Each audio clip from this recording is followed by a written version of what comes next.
Do you want to be set free? And he reminds her of a passage where Jesus meets a man who was lame, and he asked him, do you want to get well? And he said, yes, Lord, I want to get well. And tells him, get up from your mat, pick up your mat and walk. So the pastor here is asking Wendy, do you want to get well? Because she's filled with fear. And she said, that's why I've come here. He says, I don't think so you want to get well, because you are extremely comfortable in the area of self-pity. Praise God.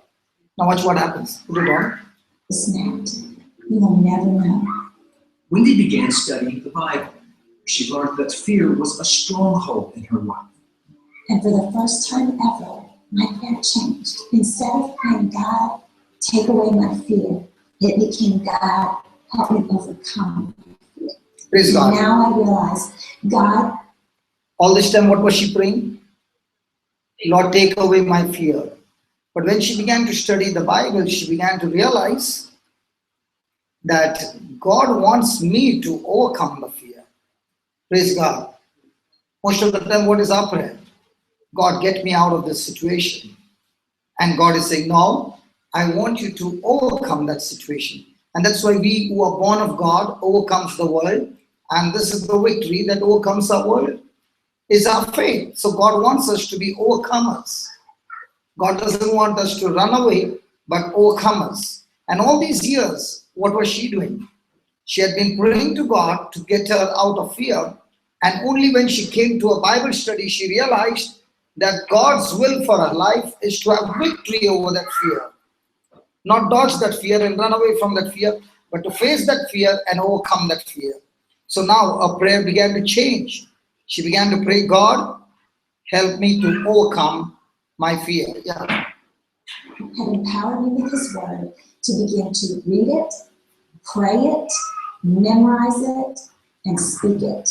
Praise God. Just pause. She said 4 things. Can you remember?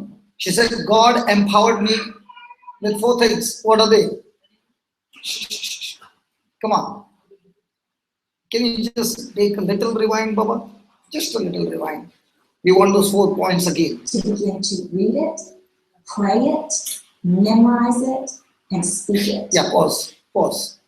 What are the 4 things? Read it, pray it with the word of God. Third, memorize it and speak it. If possible, please write it down. That's how you destroy unbelief in your life.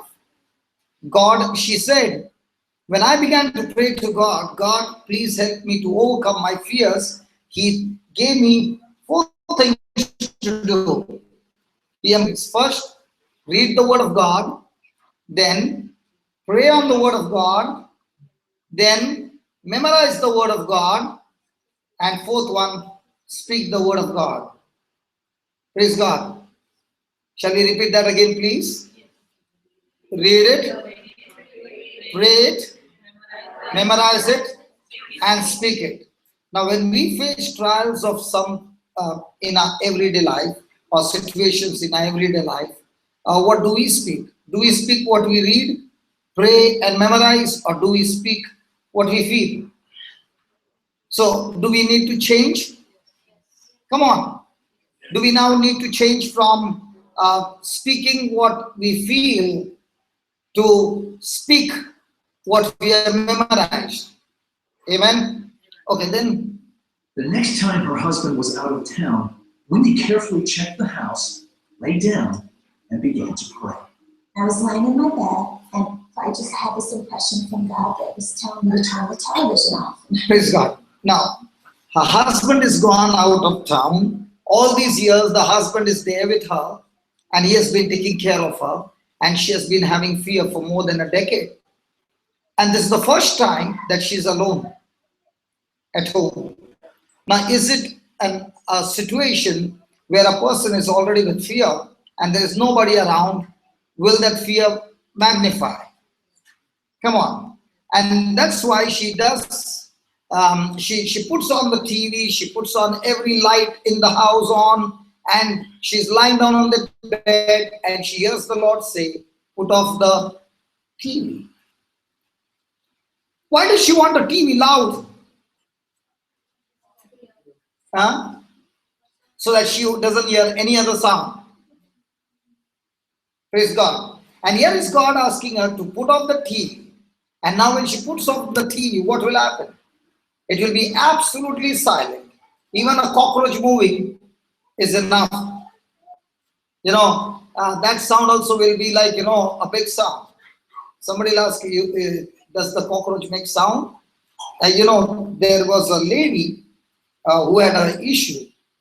She would see an ant as big as a rat. I like that. When a person is gripped with fear, and she had been in such a fear that even an ant would look like a rat, so big in size that she would literally scream. And the husband would always have to come, leave his work and come home, and she would be panting, palpitation all the time. And it was at that time that the husband came to know about the new creation home, and he brought his wife there, and she began to come and listen to God's word. And today she is going around counseling people and casting out demons. Isn't that amazing? Hallelujah. And if there would be one, she could out of fear. I want you to imagine if a person begins to see an ant as big as a rat, what will happen? There was a movie long time back I had watched, which was Honey, I Shrunk the Kids. How many of you have seen that? You have seen that movie? They're so small that the cockroach looks so big. He has to look at his children with a magnifying glass. Praise God. Hallelujah. So she had tremendous fear. Yeah, put on. Okay. I'm not turning the television off because I will hear every sound in the house. But it was very strong. And finally I obeyed. Instead of feeling fear, Pause. Now, here the Lord said to her, switch off the TV. And everything in her senses said, no. And she heard the voice again saying, switch off the TV. Now, isn't that like the lame man, Jesus saying, pick up your mat and walk? And here she had to switch off the TV and obey God's word. See, every one of us have experienced some situation or the other in life that is filled with fear, that has caused fear in our life. Now, this lady had been assaulted, she had been sexually raped, and those memories were playing on her mind that she could not get onto the lift with anybody. She had fear all the time. And now she had reached, the Lord said, I want you to switch off the TV. And she was so scared that if I switch off the TV, I'll start hearing voices. But she obeyed. Now, was she doing something different from so many years? Yes. So when you want to get out of fear, you got to do something different, because when you are going to obey God's word, it's going to be always different from all that you have done all your life. You got to renew your mind. You got to change your thinking. Praise God. Watch what happens. Amazing sense of peace rested on me. And it was a peace that I had not felt in over a decade. And I remember falling down next to my bed on my knees. It was like I felt this protective wall of angels. That's what I envisioned. So when she obeyed,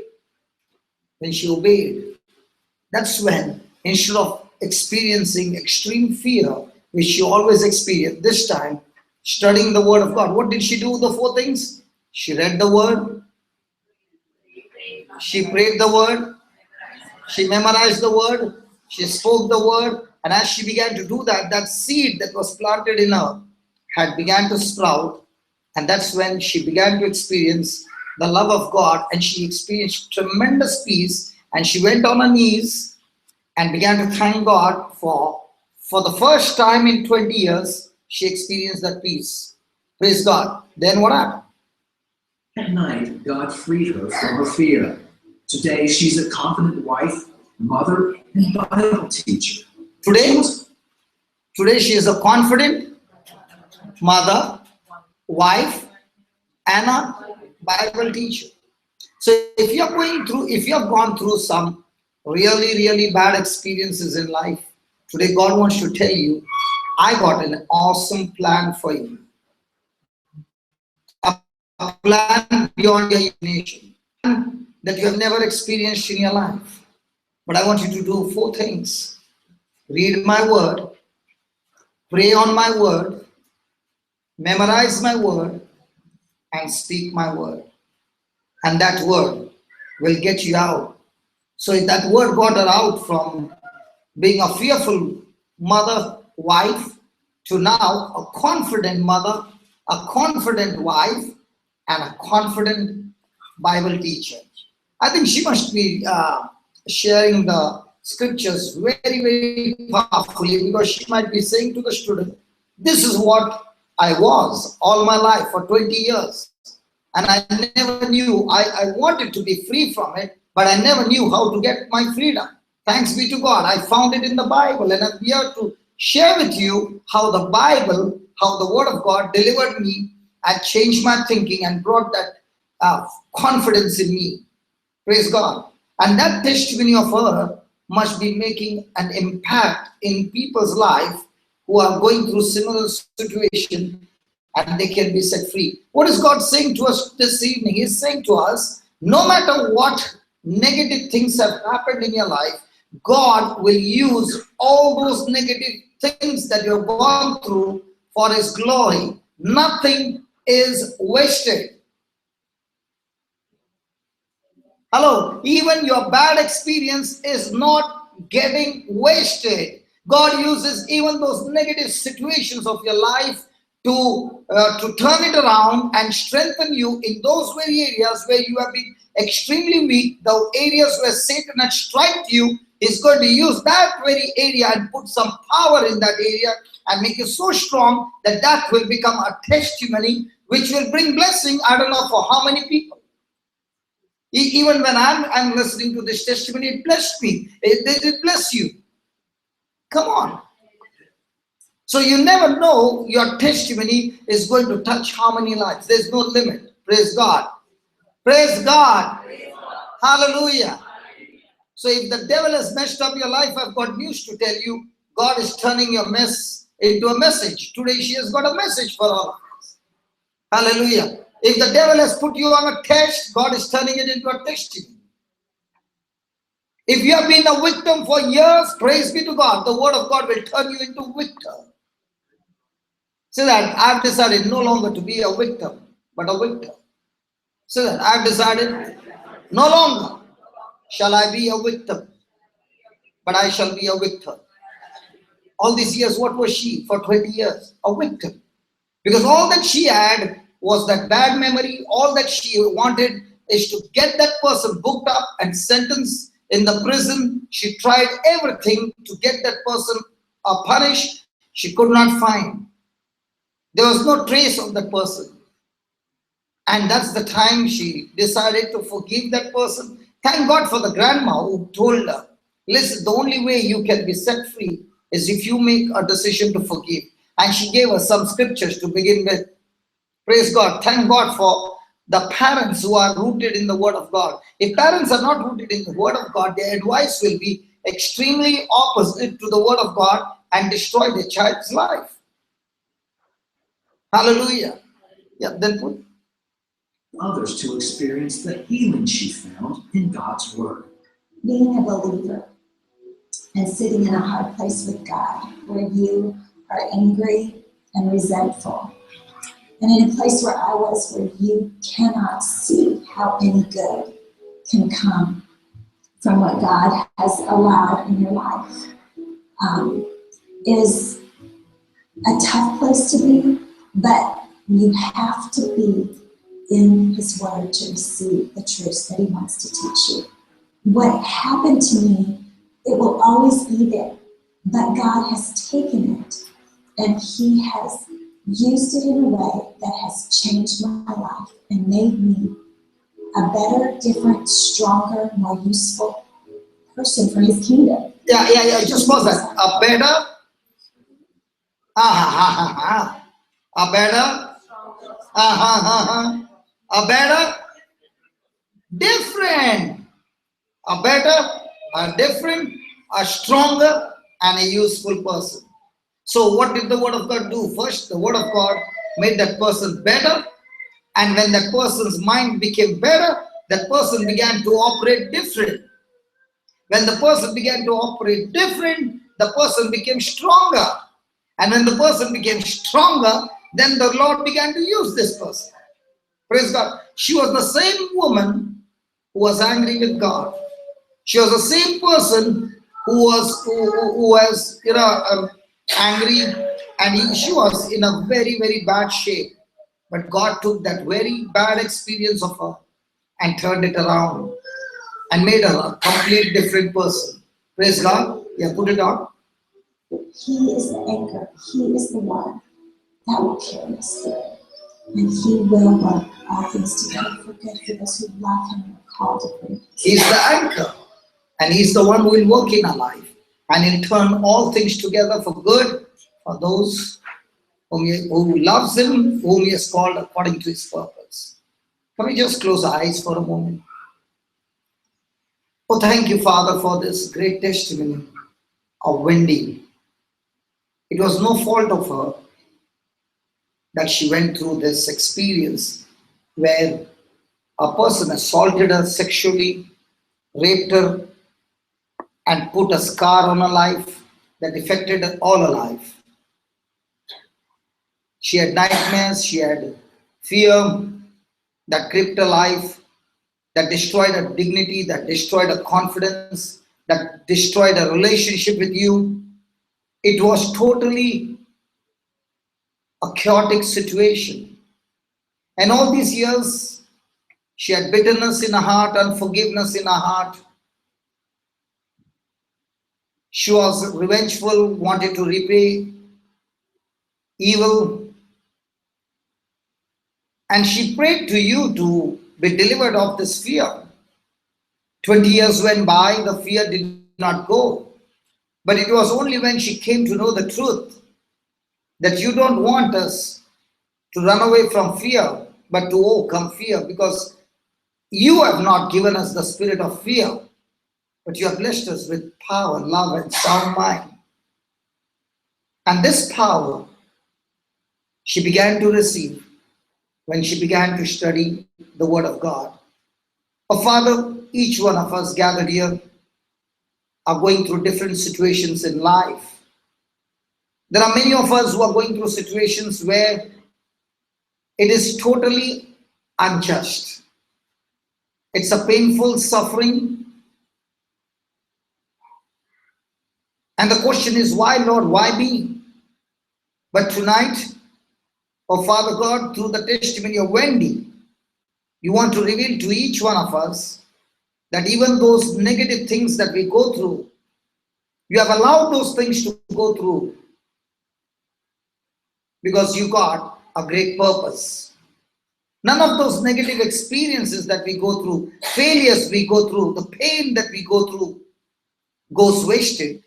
You use it all together, the good and not the so good, to build us up, to make us different, to make us what you want us to be. You build up our character. You empower us and strengthen us and make us strong so that we can be used to be a blessing in your kingdom, Father.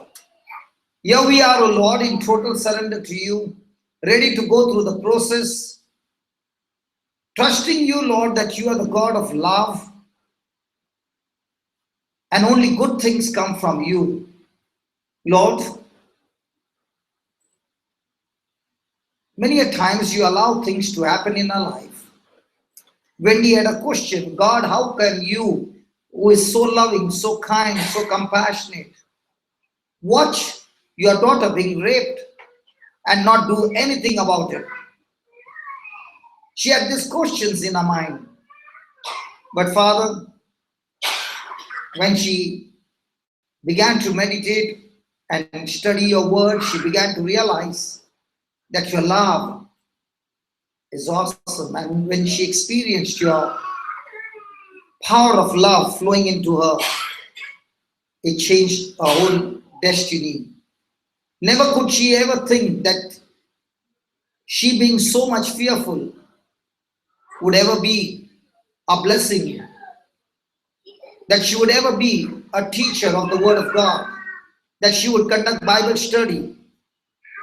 She could never even believe that or even think about it. And Lord, you turned her life so much that today she is a blessing. Lord, you are the anchor of her soul. Your word is the anchor of her soul. When our thoughts are anchored with your word, Lord, you are able to turn all things together for good.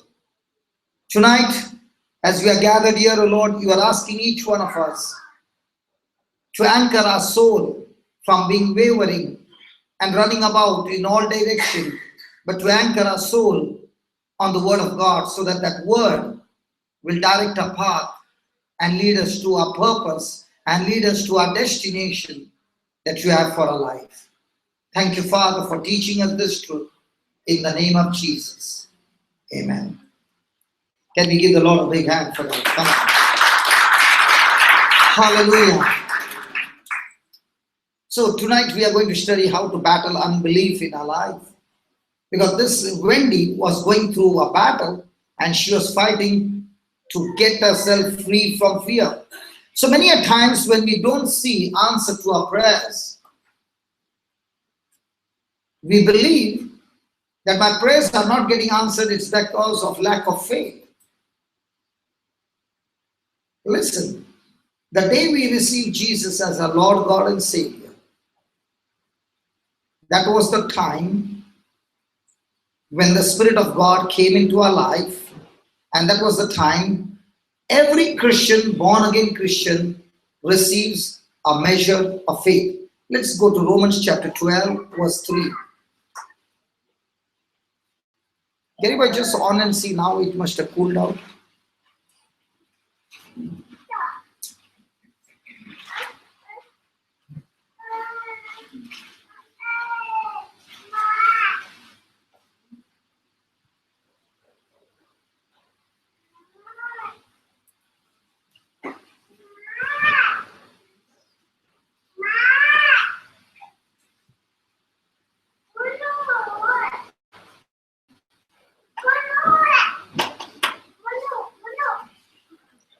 Romans 12, verse 3. For I say, through the grace given to me, to every man that is among you, not to think of himself more highly than he ought to think, but to think soberly, according as God has dealt to every man the measure of faith. So,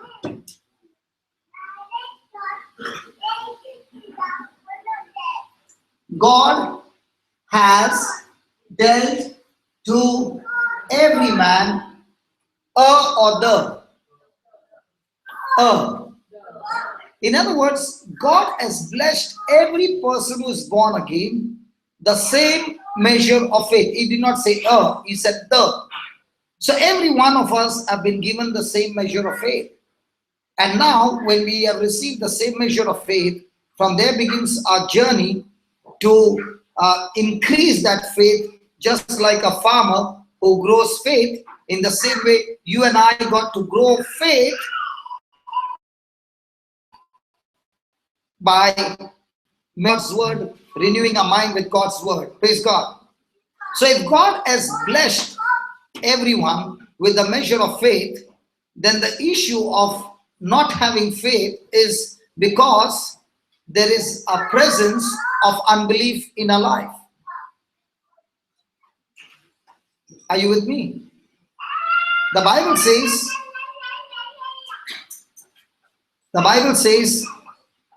that God has blessed all of us with a measure of faith. Yes? Then if God has blessed everyone with the measure of faith, then why are our prayers not answered?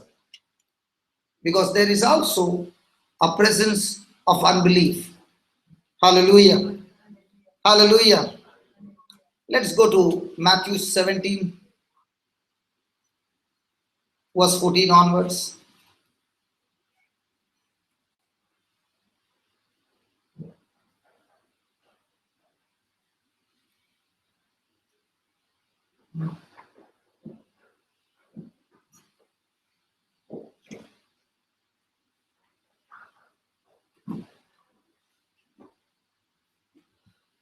Now, when they were come to the multitude, there came to him a certain man, kneeling down to him and saying, Lord, have mercy on my son, for he is lunatic and so vexed. For oftentimes he falleth into the water, into the fire, and often into the water. And I brought him to your disciples, and they could not cure him. Then Jesus answered and said, O faithless and perverse generation, how long shall I be with you? How long shall I suffer you? Bring him here to me. And Jesus rebuked the devil, and he departed out of him, and the child was cured from that very hour. Then came the disciples to Jesus apart and said, Why could not we cast him out? Jesus said to them, Because of your unbelief. For verily I say unto you, if you had faith as a grain of mustard seed, you can say to this mountain, Remove hence to yonder place, and it shall remove, and nothing shall be impossible unto you. However, this kind goes not out, but by prayer and fasting. Now, what happened to these disciples? Were they the same disciples who had cast out demons before? Were they the same disciples who had healed the sick? Come on. Remember, unbelief cancels out faith and makes our prayer ineffective. If possible, write it down. Unbelief cancels out faith.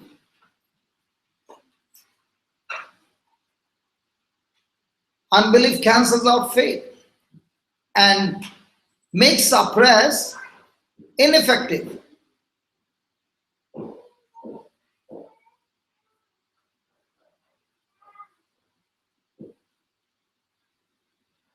Praise God.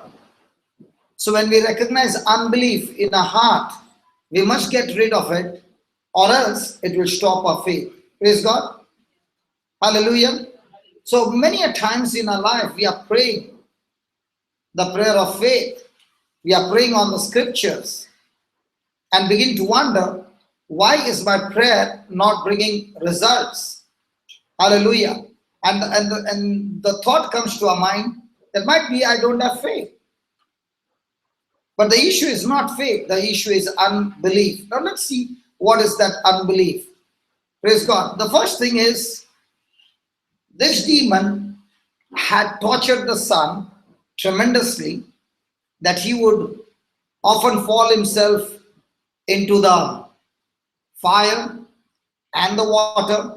So when the disciples saw the condition of this boy, it was extremely on the negative side. Praise God.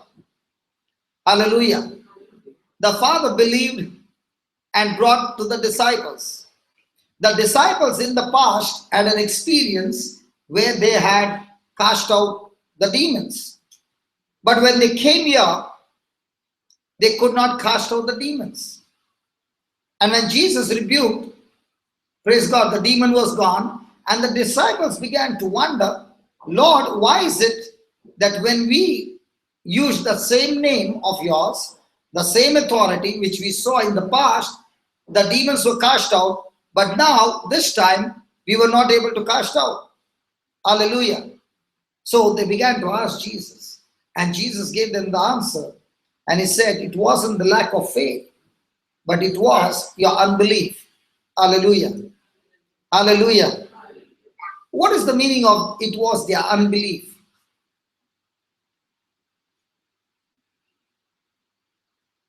I remember in this very hall, when I walked into this hall, it reminded me of a young girl who was brought here, who could not walk, who could not open an eye, who could not hear, and she had continuous migraine for 2 years. How many of you were there? And our service got over, and she was brought here, and I was sitting on a chair opposite to her and talking to her, and the parents said she can't listen. And during that time, I took a little water in the bottle, and I said, God, you said, Jesus, the very things that you have done, we will be able to do greater things than that. So Jesus, you turned water into wine and wine into your blood. So I pray, Father God, in the name of Jesus, that you turn this water into the blood of your son, Jesus. And I gave her that bottle of water, must have been half a glass. And I said, this is the blood of Jesus. I want you to drink. And, you know, when I gave, she drank one sip and then she stopped. And the mother wanted to force her to drink. And I said, no, she has to make that decision. And I kept on speaking my faith. You know, when you see that video, I still got that video. For the 14 minutes, you cannot see anything, no evidence at all from her side, or any evidence that she is getting on, she's doing something. It looks like I'm talking to a wall. And all that I'm speaking is my faith. I'm saying, thank you, Lord. I just heard her say that you are the Lord of our life. Thank you, Lord, that you are the Savior. Thank you, Lord, that I can see your precious blood working in our body and destroying every demonic force that has crippled her. And I'm going on saying that, and I'm saying, thank you, Jesus. She has finished drinking your blood.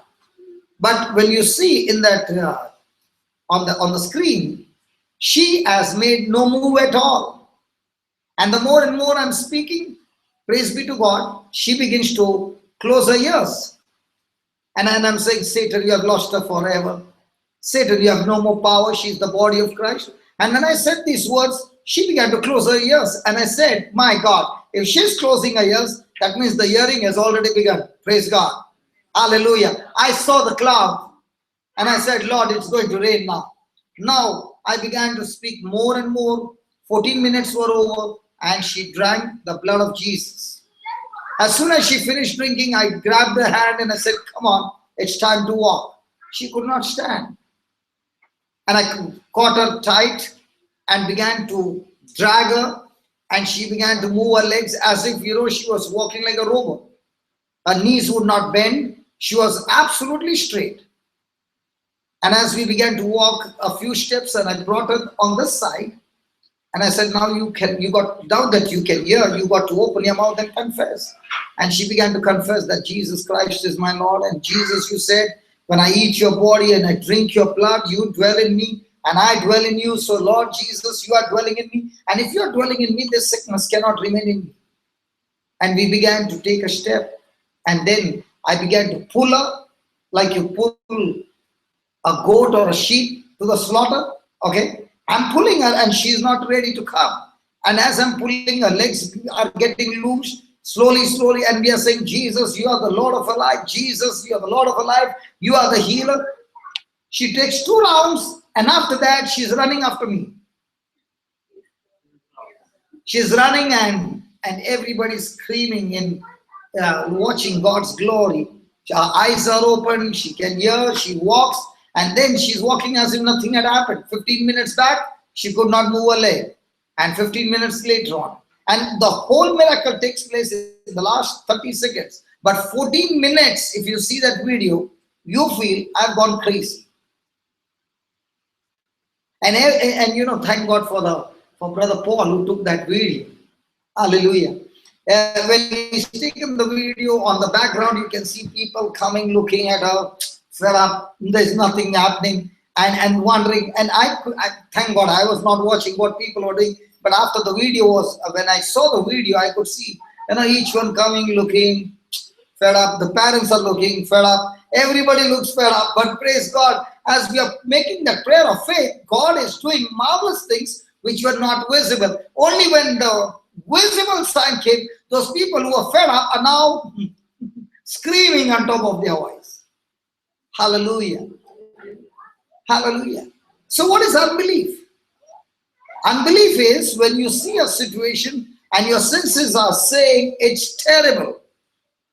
When your senses begin to speak to you and tell you that it's a terrible things that are going on, and your focus is now from the Word of God, and your focus is now on your senses communicating to you and saying nothing's going to work.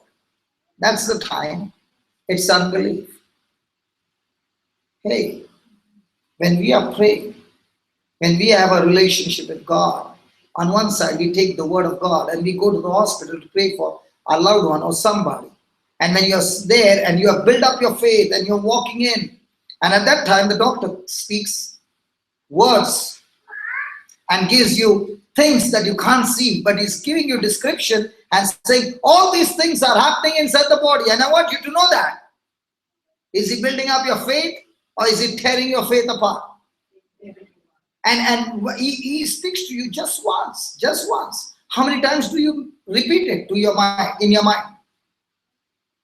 Come on. Rainer, do you believe?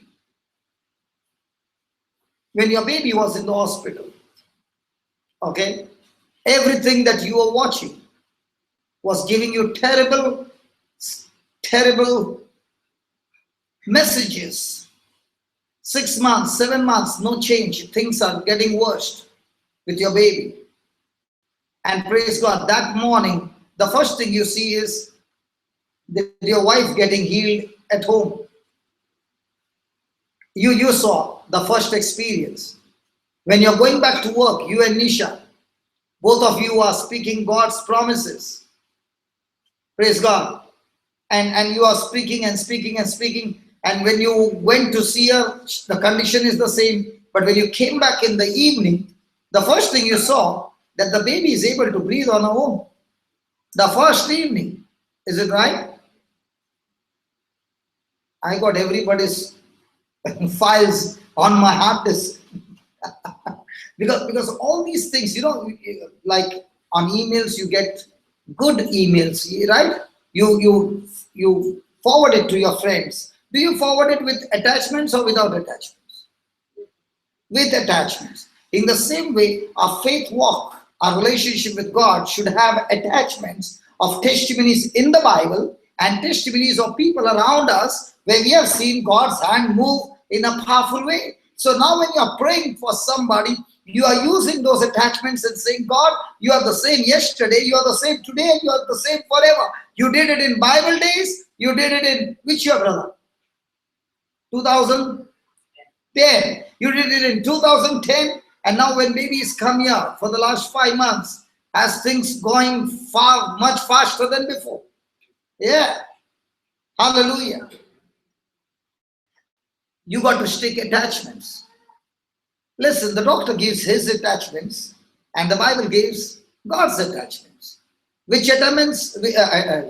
attachments do you fix in your mind? Now, what happened to the disciples? They had a past experience of casting out demons. But when they saw this boy, he was terrible. And the senses must have spoken to them and said, no chance. So they got their focus off what Jesus had spoken to them. They got their focus off the authority that they had, and they quickly focused on their senses. Do we focus on our senses? Hello, are you alive? Hello, are you alive? Is there anybody in this room who is alive? Talk to me. We focus on our senses, and then we begin to wonder, Lord, I've been praying for such a long time and there's no effect in our prayers. There's no effect in our prayers because we have allowed our senses to talk to our mind. Praise God.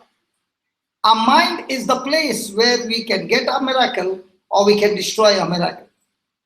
And that's why Satan's job is to attack our thinking. Hallelujah. Hallelujah. Is it possible for a person to have faith and unbelief at the same time? Hello? Is there a possible for a person to have faith and unbelief at the same time?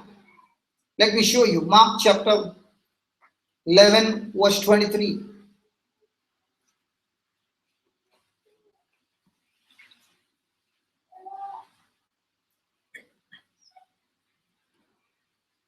For verily I say unto you, that whosoever shall say unto this mountain, be thou cast into the sea, and shall not. Just put it from the beginning, brother. Baba, put it from the beginning. For verily I say unto you, that whosoever shall say to this mountain, be lifted up and be thrown into the sea, and does not. So you are saying the prayer of faith, not based on your senses, but based on God's word. But at the same time, when you're saying, your senses are also giving you signals. Praise God. And that's why he says, and shall not doubt in his heart, but shall believe what? That those things which he said shall come to pass, he shall have. Can you read the last line? Can you read again? Say now say, I shall have. What? Say that again. So somebody says, how are you? I am diabetic. How are your children? Useless. Like Sister Sandra started today. People might call you by different names. And when people call you by different names, you also call yourself by those same names.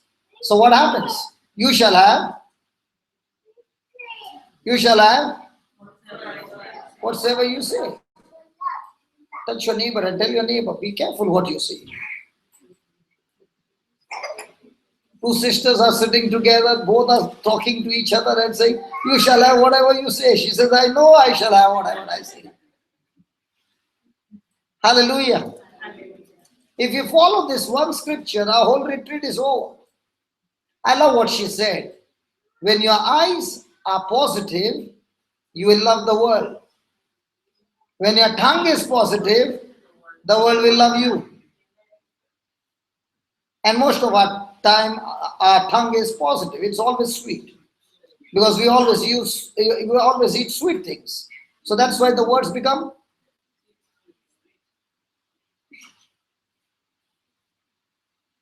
Hallelujah. That's why I wonder when you become sick also, when you become sick, we go to the doctor, the first thing he says, show me your tongue. Before I can do anything, I should first see your tongue, the condition of your tongue. Praise God. I asked the doctor, what do you see? And that also not just like that. They will say, do and then they will go right inside to see. I don't know what they see. Praise God. Might be the sickness, whatever is going wrong, it shows on the tongue. Hallelujah. Okay, there, one more example of unbelief, okay? Mark chapter 5 verse 35. This is Jesus going to Jairus' house, and on the way, when he's going to Jairus' house, there comes a woman with the issue of blood. Praise God, this woman gets healed. After she gets healed, she begins to tell a whole story. If a woman has to tell a whole story of 12 years, it will be the shortest story. Praise God. And Jairus is waiting there. Every second is so important. And this woman is telling a story. And Jesus is saying, then what happened? And Jairus must be getting restless. And watch what happens. While he was still speaking, Jesus had not yet finished. She finished the story. Jesus said, just give me 34. 34. And when he said, and he said unto her, daughter, your faith. Now, this woman with the issue of blood, did she have unbelief? Could she have unbelief? Were there chances of having unbelief? Yes. She could have said, okay, I know if I touch his garment, the power will flow into my body and I shall be healed. But if I come out, they will stone me to death because I got a bleeding problem. And I'm so weak, who will take me to Jesus? And when she makes that point to go and meet Jesus and she sees the crowd, she could have unbelief instantly by saying, oh my God, such a big crowd, how will I get through? All that the senses will speak, how are you going to make it? But nowhere we find that the woman has any unbelief, that she is no longer focusing on her senses. The Bible says she went through the crowd. Are you understanding now what is unbelief? Hello, belief is when you are relying on the scriptures, not on your senses.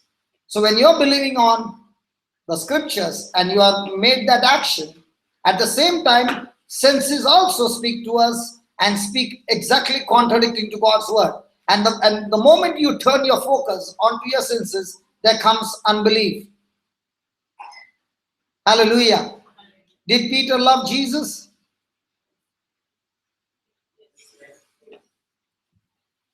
Did Jesus love Peter? Yes. But did he have unbelief at the same time? Because when they asked him, I think you were there with him. What did he say? No, I don't even know him. He loved Jesus. But that fear and unbelief made him take the wrong action. Praise God. So daughter, your faith has made you whole. Go in peace and be whole of your plague. So remember, when a person gets healed, the person gets healed. But when that same person goes and begins to testify to this world what the Lord has done, that's the time the person becomes whole. Means what? The person, she got healed only in her body. But when she testified, Jesus said, now you're whole, now you're made whole. Means what? You're not only healed in your body, you are healed in your finances where you got broke because of spending money. You are made whole. You have been healed in every area of your life. When did she get a complete healing of every area of her life? When she made a decision to go and testify what the Lord has done. So please remember, the more and more you testify and tell people what the Lord has done, not only the healing is completed, but it brings healing in every area of your life. There are many people who get healed and they keep their healing for themselves, never testify. Brother Vinay, when you got touched and healed, did you go and tell the world what the Lord has done? Yes. Are you still saying? Yes. Now, did you see your healing took place not only in one area, but the whole life changed, the family life changed, the blessing came on the children, the blessing came on everything. Sharing testimony is extremely important when God has done such a great wonder in our life. Praise God. Hallelujah. And when you share your testimony, don't forget to share how was the process and how you build up your faith, how many times you fell off, how many times you wanted to quit because of unbelief. But praise God, you still continued the journey and you reached the finishing line with victory. Praise God. So while he yet spoke, there came from the ruler of the synagogue's house certain which said, your daughter is dead. Why trouble you master any further? So when this message came that your daughter is dead, now can we still continue to focus on healing? No. But what about Jesus? He had the faith to heal Jairus' daughter. But when the news came, what did he do? Did he say, oh Jairus, I'm late, it's all over? Look what he said. As soon as Jesus heard the word that was spoken, he said unto the ruler of the synagogue, be not afraid, only believe. Because Jairus had come with belief. And now what he heard was bringing unbelief. So Jesus, first of all, dealt with his unbelief and said, listen, Jairus, I don't want you to be afraid. Just continue to believe. What you started with, continue to believe, irrespective of what's happened. The situation looks to be finished, but still, I'm able to do it. But if you continue to believe. Does it happen in our life that we have been believing, and there comes a news that the devil strikes at that time and he brings the worst of the worst news. And when that news comes, what happens to our belief? At once, our mind is taken over by unbelief. So please write down, unbelief is present. Unbelief is present when the following is evident in a life. Unbelief is present when the following is present in our lives. Is present or evident in our life. First, fear. First, fear. What is fear? Whenever we have fear, it means I know that the word of God will not work for me. Whenever I fear, it means the word of God won't work. When a person begins to believe the word of God won't work, that's the time the person is walking in fear. Praise God. Praise God. Hallelujah. Second point, worry. What is worry? Okay, has anybody ever experienced worry in their life? Being in Kuwait, in India, I can understand, but you are in a better place, Kuwait. Anybody has all got worried? Only Aldrin is lifting his hands, two hands, and saying, worry is putting two hands. If the legs also would go up, he would put that. So what is worry? Worry is when a person ponders, write down, worry is when a person ponders negative thoughts or negative expectations. Negative thoughts or negative expectations.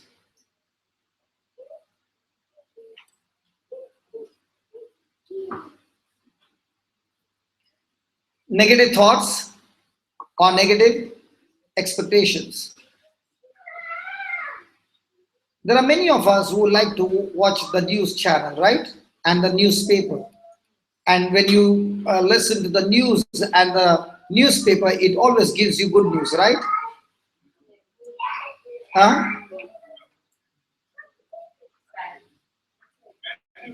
Bad news. And when you hear those bad news, you always get positive thinking, right?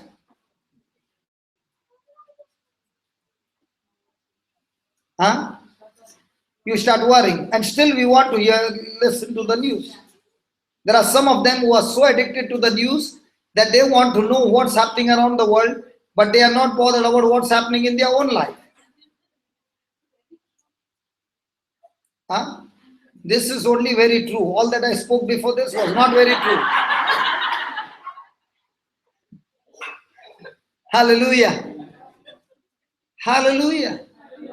But if the same person takes the word of God or listens to the CDs, listen to teaching tapes every day, what will happen? Even if the person has got the tendency of listening or tendency of being extremely thinking on negative things, praise God, continual bombardment of the word of God will scrub the stronghold, the negative hold of that person's mind and replace with the word of God. Thank you, Jesus. That's why every day we must have bath. I'm not talking about body bath. I'm talking about the mind bath. And you should use only one soap called the word of God. And there are no charges for this soap. And when you use this soap, you should see to it that you scrub and scrub and scrub so many times that your mind begins to now change the thinking and begins to think according to God's word. Praise God. You can put the best of the best shampoo and put the best of the best spray, but if your mind is still having negative thoughts, you are still going on the negative side into the path of destruction. Praise God. Hallelujah. Can you ask your neighbor, when was the last time you had a mind bath? That's good. Husband and wife both are asking each other. He's saying, you know. And she's saying, you also know. We have bath together.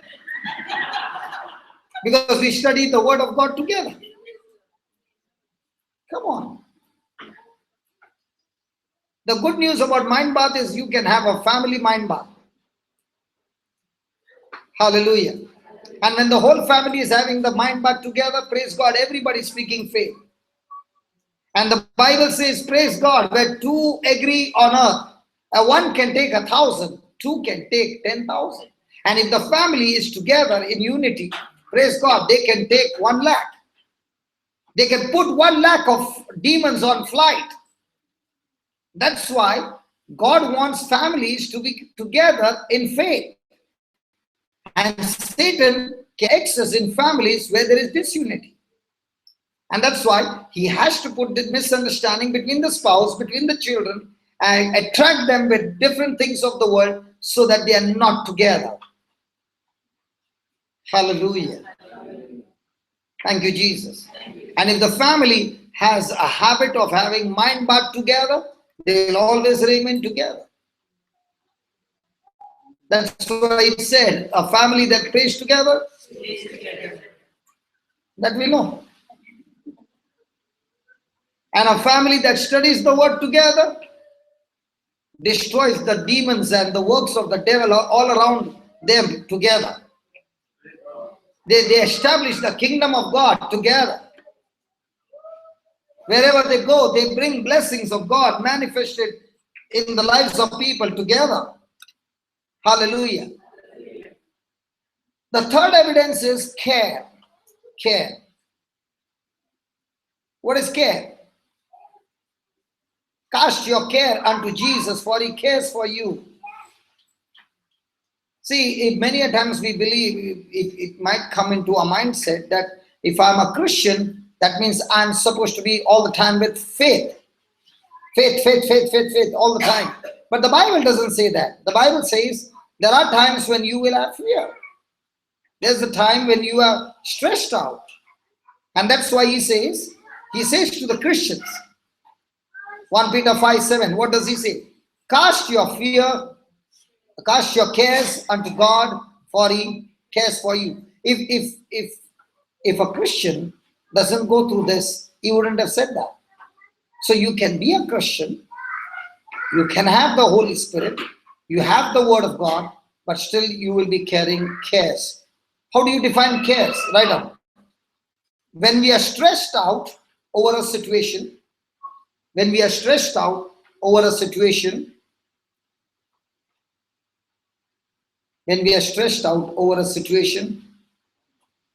we become consumed. We become consumed with the problem. We become consumed with the problem rather than the solution.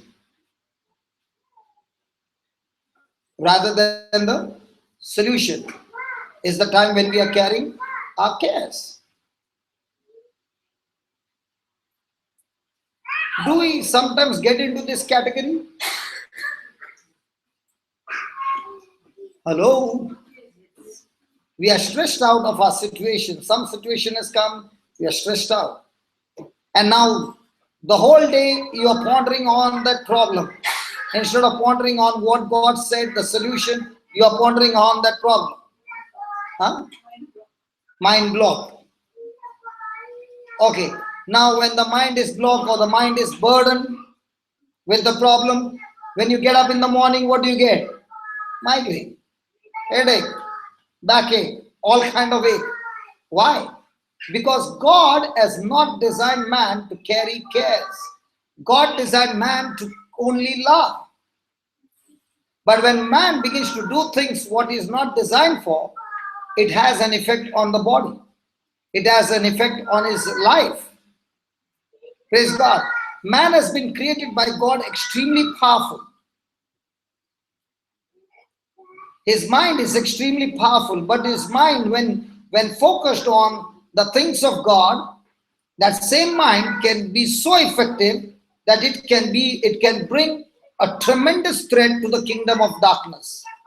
And that's what you find in Wendy's life.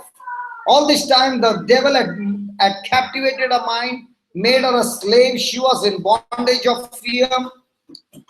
Imagine she is working in a law university, having a job, and she can't go on an elevator all by herself. She waits for other ladies to walk in, and if there is a man, she walks out. Her whole life is governed by that fear. She's stressed out. 20 years. And after 20 years, she finds the truth that God wants her to learn to overcome her fear. I remember, can I share? Do you remember Brother Joe who used to come with me? So Brother Joe used to be in the elevator industry, and it so happened that once he and his wife were going on the bike one evening, and there was an emergency call from the office and saying, where are you? So he said, I'm in such and such area. And the report came, there's a emergency. There is a elevator that has got jammed, and somebody got to go, and you are the closest person there. Can you just go and fix up the elevator? So he told his wife, come on, let's turn and just go, and I'll just finish it in 2 minutes, and then we can go back home. So he took her to the elevator, to that building. He got the elevator fixed, and now he was a he-man. The wife is impressed that the husband could fix it up in no time. So he tells the wife, I'm going to show you something very beautiful. And he gets the elevator to the second floor, and he and his wife go on the third floor. So the roof of the elevator is at the bottom of the third floor. Are you understanding? The roof of the elevator is on the third floor. The elevator is on the second floor, but the roof is touching the third floor. He opens the gate and tells his wife, honey, come on. And they are now not inside the lift, they are on the top of the lift. And he begins to operate the lift from inside, and now the lift is going right on the top. Now she can see that the lift is going to hit the wall, the ceiling on the top. But he knows the distance that the lift can go. It can't go beyond that. He is at peace and she's screaming. Because she is feeling that she's going to be crushed to death. Okay? And he's absolutely cool. And when she's screaming and the lift stops, and she can find herself just inches from being crushed. He takes her down, opens the gate and says, how was the trip?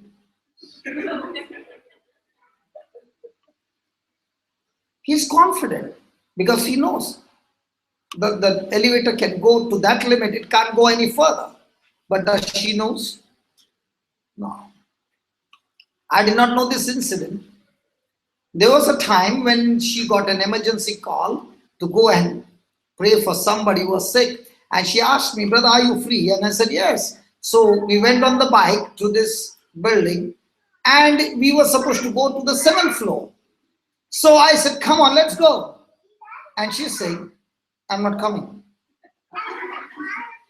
And I said, why? She said, it's a long story. I'll go by stairs. You can come by lift. And I said, no, sister, I will also come with you. So as we were walking the elevator, she told me this story. Now, please understand, Brother Joe did not mean to give her fear, but she not knowing the limitation, she began to think beyond And she could even imagine she and her husband being crushed to death. That image was in her mind that she just could not enter in. So we went there on the 7th floor walking. Praise God, I began to say, God, thank you for the exercise. Praise God. And I began to wonder if it was Dubai and the building would have been, say, the 40th floor.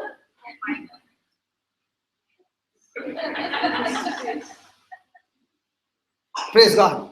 So when we went up, we began to pray, and I caught her hand and I said, God, you're the God who is the same yesterday, today, and forever. Please work out and set my sister free from this fear. And we began to make a prayer. We finished talking to that person, we finished talking to everything, and we finished our prayer, and we came out. And I purposely took her towards the left, and I was busy talking to her. I did not even make her feel that she's going there. Opened the door, and I was kept her busy, and she entered in, and I closed the door, and I pressed her, and half the way, I said, do you know where you are? And she said, where? I said, inside the lift. And she said, oh my God, I did not even realize that I'm inside the lift. I said, you know what? God delivered you. And I said, can you do one favor for me? Can you go on your own? I'll step out on the ground floor. Destroy that fear today itself. I want you to go. And praise God, she went once again and she was out of that fear. Praise God. Hallelujah. Thank you, Jesus. Can you just close your eyes? Might be you went through some fear in your life. Might be when you were small, somebody told you, Bhoot Bhoot Ki Kahani. You know, our time there was Bhoot Ki Kahani was very common. Nowadays you don't have to say the Kahani, it's all coming on TV. Now the Kahani is not only audio, it's with video. Hallelujah. And it's coming also in cartoon. And children are getting destroyed because parents are thinking, we are only showing our children cartoon. Cartoon is also become dangerous now. If your children if you want to let your children see cartoon, make them watch Christian cartoons. There are so many Christian cartoons. And be careful when you are showing the Christian cartoon also. First, watch what is it on that website and give your children every day 1 hour of cartoon, Christian cartoon. And watch and see how things will change. Because they can pick up the Christian teachings in cartoons and their lives are changed. Praise God. I know Alred, his family, after the breakfast, the children will go for 1 hour of cartoon. And you know, it's in the room where I sleep, okay? So when I go to the washroom and I come back, I will watch for 1 minute or 2 minutes. But in 1 or 2 minutes, there are so many truths that is given to these children through the cartoon. Please go on the website, get the internet connection, connect it to your TV, and let your children watch Christian cartoons. I used to love Tom and Jerry. It's very nice, but it teaches you how to be revengeful. Huh? Now? Now even what? What cartoons? Huh? Modern cartoons with different figures of people. And I know a boy who has got the cartoon heroes, they got as toys. Okay? And they play with those toys. Now playing with those toys, that boy cannot go to the washroom at night. He cannot sleep in a bedroom all by himself. Because those things are actually playing on his mind and he can imagine those things right there in the washroom. It is all cartoon. Praise God. So I told the mama, doesn't matter. First of all, I told the boy, you got to throw off all these things because it's going to destroy you. And then began to teach him that he is the body of Christ, that Satan has no power over him. And I told the parents to lay hands on the child and ask the Holy Spirit to clean the mind of all these things.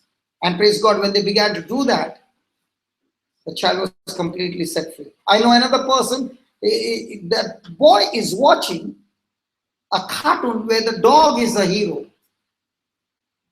Okay? So the dog goes around doing all those things. And this boy has started imitating the dog. Instead of walking on 2 legs, he's walking on 4 legs. The child. So when I went to his house, I saw the child going the stairs up and down like a dog, 4 legs. And I said to this person, hey, it's strange, your son doing all these things. And he said, brother, we have been telling him, but we find it so difficult. He only does this. And a few weeks back, it was extremely strange for us that when he was sleeping, in his sleep, he got up suddenly, barked like a dog, and went off to sleep. That cartoon has played on his mind so much. And then I said, okay, come on, let's pray. And we caught hold of him, laid hands on him, and we began to pray. Praise God. After 1 month, I asked him, what's the effect? He said after that, he must have done it twice or thrice. And we just told him it's wrong. And praise God, the boy is set free. We switched off that cartoon completely. And now on the internet, we connected our TV to Christian cartoons. And now he's watching Christian cartoons. Praise God. Be careful what you are watching.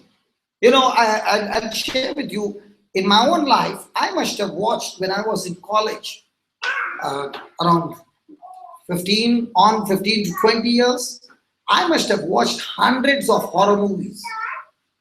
And the horror movies like Exorcists and all was nothing compared to the movies that I've been watching. Extreme violence, extreme evil. Edited to WWF, not the ones you see on TV. The bloody wrestling, where the wrestlers die, they break their hands, they break their head, and they're bleeding. Extreme violence. Now, all those things, what I was watching, gave me great enjoyment. The devil struck me.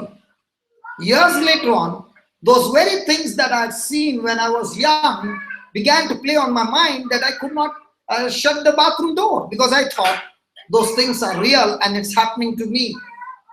And that's the time my wife had to stand outside the door because I had so much of fear. I could not stay in a room.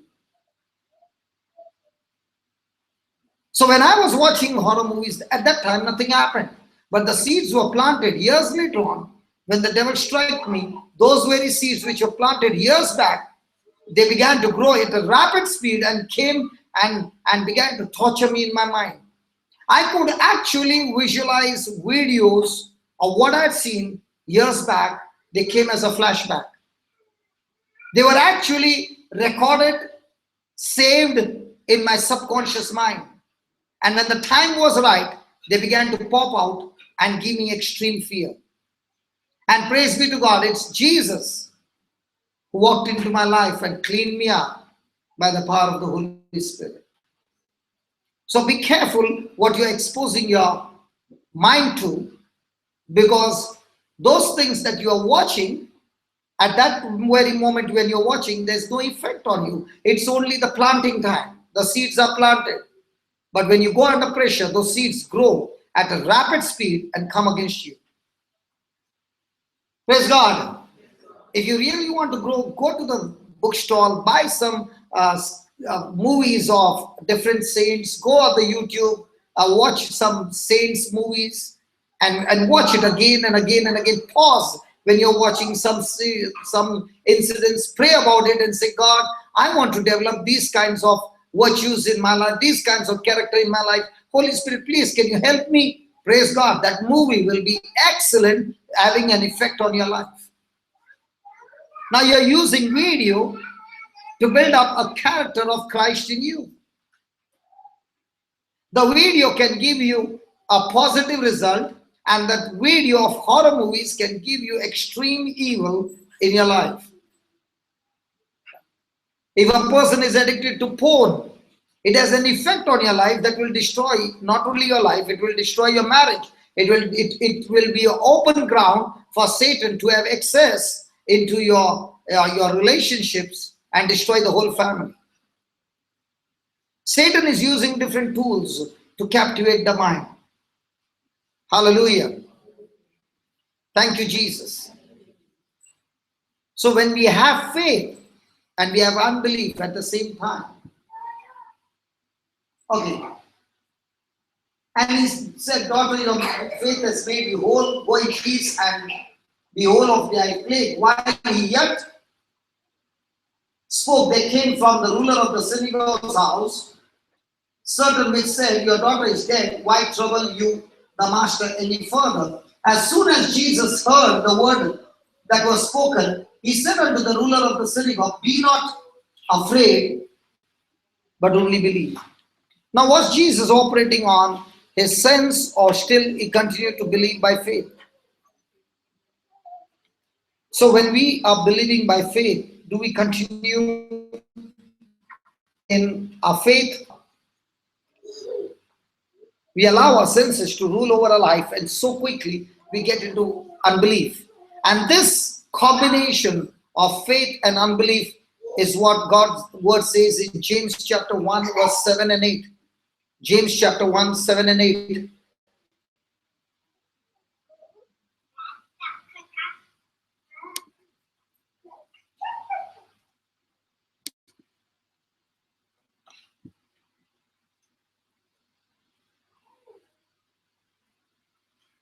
For let not that man think that he shall receive anything of the Lord. Oh, just give me 6:6.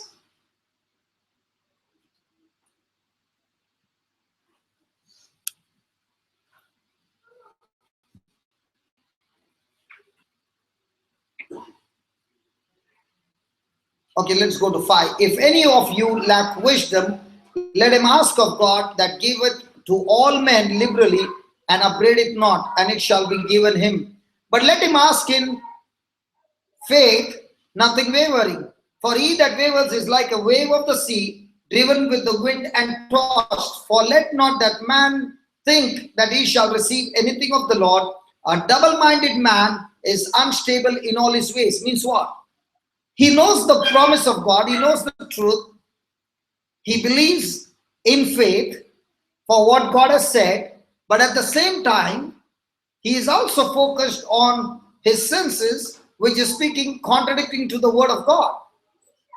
So when a person is experiencing faith and unbelief together, such a person, when he's praying, is a double-minded person. And the Bible clearly says in verse 7, let not that man think that he shall receive anything of the Lord.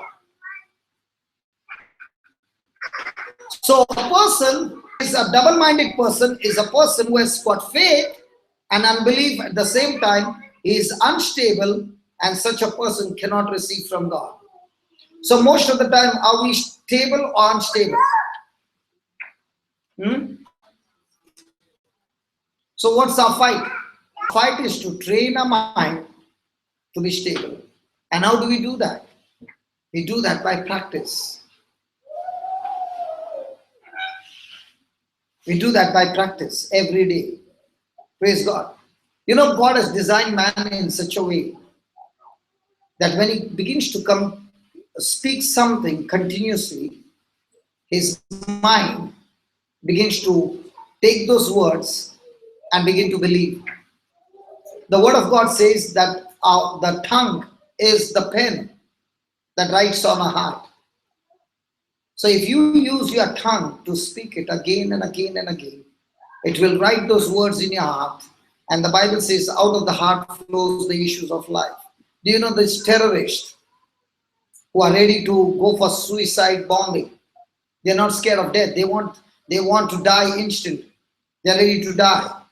How come their mind is so focused on their mission? Because they are made to repeat certain slogans day and night. And when they are made to repeat that again and again and again, whatever they had experienced all their life is washed. It is called as brainwashing. When they get into that brainwashing, all the other things are washed and new things are installed in them. They begin to realize that the only purpose of their life is to go and finish the enemy, even if it means to die. Hallelujah. Hallelujah. Thank you, Jesus. In the same way, if we take the scriptures and begin to repeat it again and again and again, it plays on our mind so much that it captivates our mind, and our mind is set. Say that, set. Say that again. Say that again. Say that again. So why do you come for a Bible class? You come for a Bible class to change your setting. What setting? Mind setting. So when you hear the word, and after hearing the word, you go home and you reflect and you play it again and again and again and again, the same teaching again and again. Without your knowledge, your mind is getting a new setup. And once the mind is set up there, your response to it will always be the same. It becomes a habit.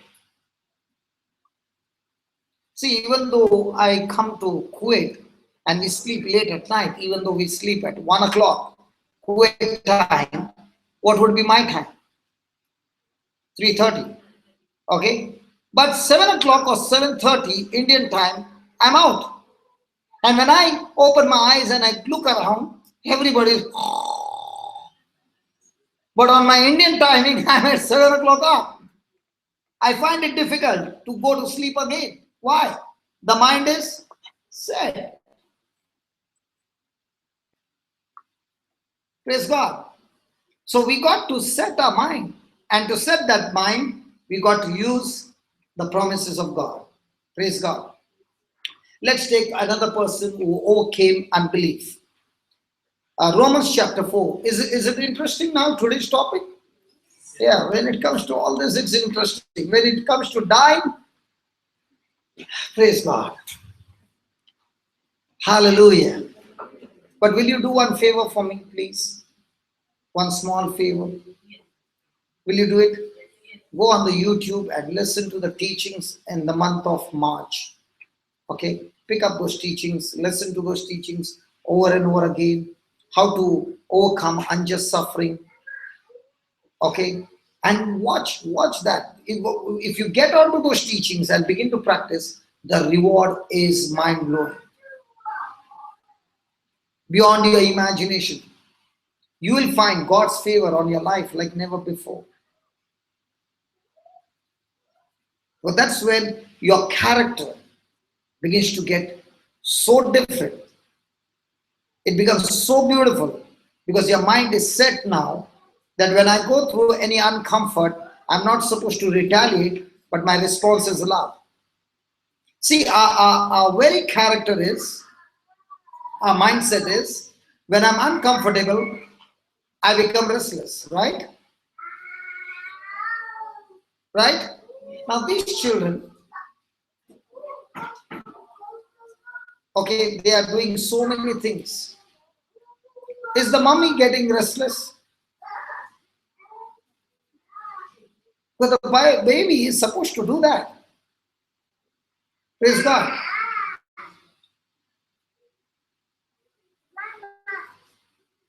If the baby is doing susu on your new dress, are you become restless? No, because it's your baby. She's supposed to do it. Hallelujah. But if somebody, you're walking and somebody's small thing fell on your dress by mistake, and no problem inside.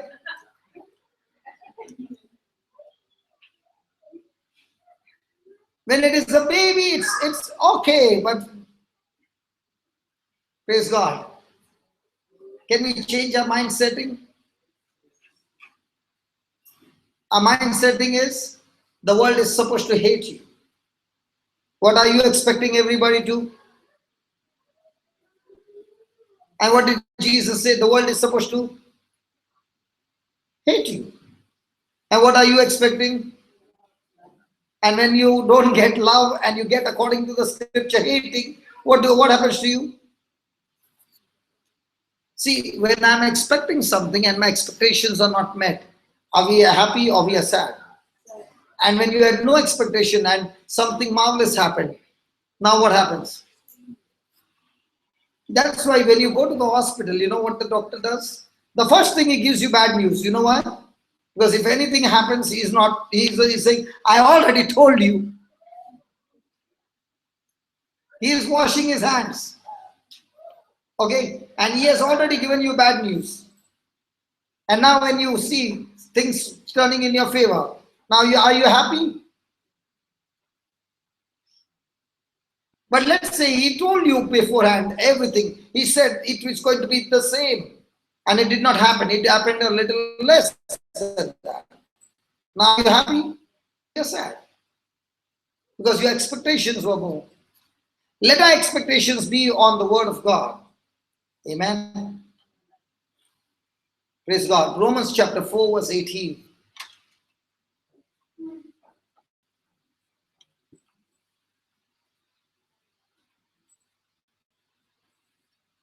So when God said to Abraham that you're going to have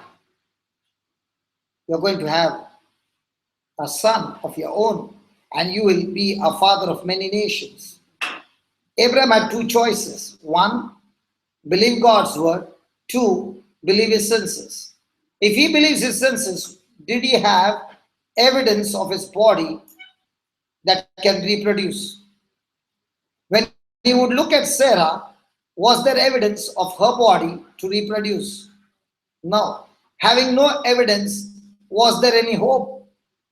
No. But what did Abraham do? Who, hoping against hope, believed in hope that he might become the father of many nations, according to that which was spoken, so shall your seed be. Praise God. So, before a person can overcome unbelief, he has to overcome fear-based thoughts. Because those fear-based thoughts are the seeds that will draw you into unbelief. If possible, just write down this point. Overcoming unbelief begins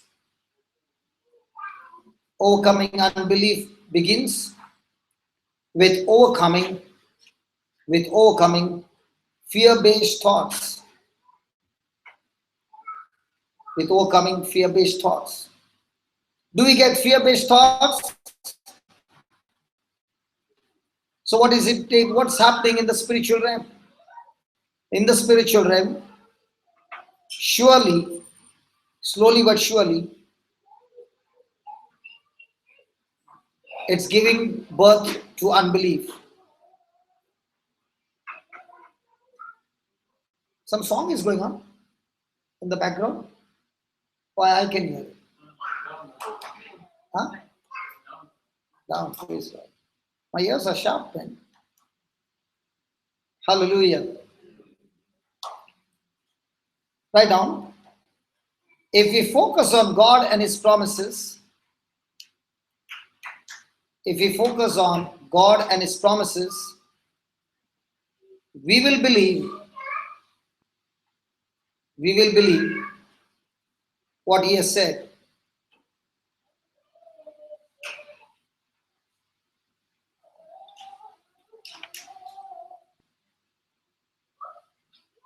So a question, in our situations, okay, in our everyday life situations, where do we focus on? God and His word, His promises, or our senses? And what about Abraham? Where was he focused on? See, the Bible clearly teaches us that there is a man who has got no way to ever think on God's promises because he has got not one thing and not one evidence in his favor. Right? Come on. But in spite of all that, was Abraham double-minded or single-minded? A question to ourselves. Are you going through some situation? Yes. Okay. Do you have a promise of God relating to that situation? Yes. The next question. Are you focused on what God said or are you focused on what the situation says? And you will say, sometimes, brother, on God's word, but many a times, brother, on what my situation is saying. Praise God. And if that is so, are you a single-minded person or a double-minded person? And according to the word of God, if you are a double, no matter how much you are praying, as long as you are double-minded, will you receive anything from God? So who is the problem? The devil, right? So who is supposed to work now? God or me? So what happens to a person who keeps coming every day and say, lay your hands on me? I'm not against that, okay? I'm not against laying hands on praying, because laying hands and praying surely brings healing, surely brings miracles. But if a person is fixed only on that and not renewing his mind and changing his focus from a situation to God's promises, that person will not change. That person will receive nothing from God. Hallelujah. Now let's see different forms of unbelief. Different forms of unbelief. Just give me the 19th verse. And being not weak in faith, he what? He considered not. Say that, considered not. Say that again. What's the meaning of the word considered not? What's the meaning of the word consider? Hey, what's the meaning of the word consider? To ponder on, to think something more. You give me 85%, but that 15% is extremely important. To ponder on, okay, after that, the real thing is missing. Ponder on, good. Huh? Yeah, pondering on in your thought. To think about it, okay, but there is something more. Huh? To ponder on, to make a decision. Consider means to ponder on, to make a decision. So Abraham also was pondering on the promise of God and also his own body. And when he would, supposing he would ponder on his body, then his body would weaken his faith. So he made a decision by not considering his senses, but considering only the promise of God. How many times do we make decisions in life when we are going through a situation? See, there was a time I was going through a situation, and I came up with a scripture which said, seek you first the kingdom of God and his righteousness, and everything else will be added unto you. Okay? At that time, different kinds of thoughts were running in my mind. And I came up to one decision. Lord, I don't care what the situation is going to be. I don't care where it's going to take me to. But I do care of one thing. I will seek you. I will seek your righteousness day and night. And you promised me that you will add everything that I need in my life. So I'm going to stop pondering, meditating on those cares and hand it over to you, and day and night focus on what you have called me for. And when I did that, in no time, I was back strong and fit. Praise God. Hallelujah. Praise the Lord. There are many times we make decisions, we make actions which are of error, and it has a hold on us, on our life. It affects our life, it affects our loved ones, it affects everybody. And when that happens, it really breaks you. Praise God. And the devil keeps on breaking you every moment. And in no time, you can go into depression. But at that time, if you are focused on God's promise and you have made a quality decision, a strong one, considering not anything else but the word of God, and you're fixed on it, and every time the thought comes, you captivate that thought with God's promises, saying, I don't care what's happening, I'm going to seek God, I'm going to seek His righteousness, I'm going to seek His ways, I'm going to be more selfless than before. Praise God. And when you keep on doing that, and you're focused on that, hey, the situation has not changed. If you ask me, has the situation changed? No, it's still the same. But praise God, even though the situation has not changed, I've got tremendous peace inside of me. And that peace that surpasses all understanding guards my heart and my mind in Christ Jesus. And through that peace, God is able to break forth the stronghold of the enemy, and everything will turn out for good. It's a process. And Abraham went through the same. He did not weaken in faith when he considered not his own body, now dead, when he was about 100 years old, neither yet the deadness of Sarah's womb. Now there was so many physical evidence in his life that could get his mind captivated on to say, hey, there's nothing in your favor. There's nothing in your favor. And that's the time a person gets into unbelief.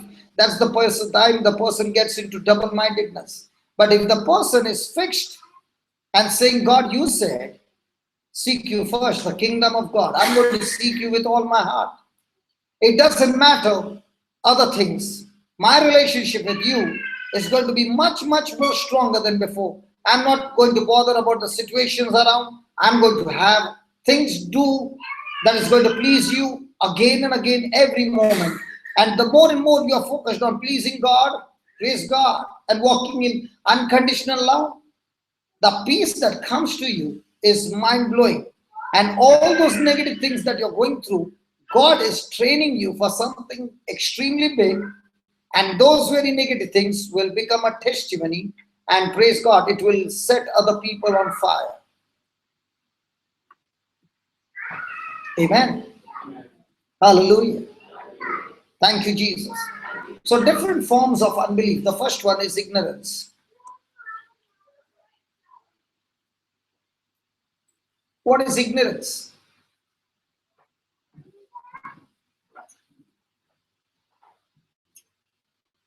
What is ignorance? See, if I have no knowledge of God's word, I'm ignorant. For example, you bought a new mobile or you bought a laptop. Okay? And there's somebody who is extremely expert. Okay? And he begins to put some software. I remember now what Gary Boy is doing right now, recording on the audio on the laptop. I'm talking about 12 years back, before I could come to Kuwait. We wanted to make tapes of recordings. And that time the softwares were not there. And we were seeking for software so that we could record it on our laptop. And I remember spending more than 2 months going to different people and asking them, can I get any software where I can just record it on my laptop, spending nights, and then we find one and it doesn't work. I remember those days. But today, if you want to just have a recording on your laptop, it won't take you more than 5 minutes. How long, Gary Boy? To download the software, and there are one or plenty. Plenty. Praise God. Now, if the software is not recorded, can your laptop record?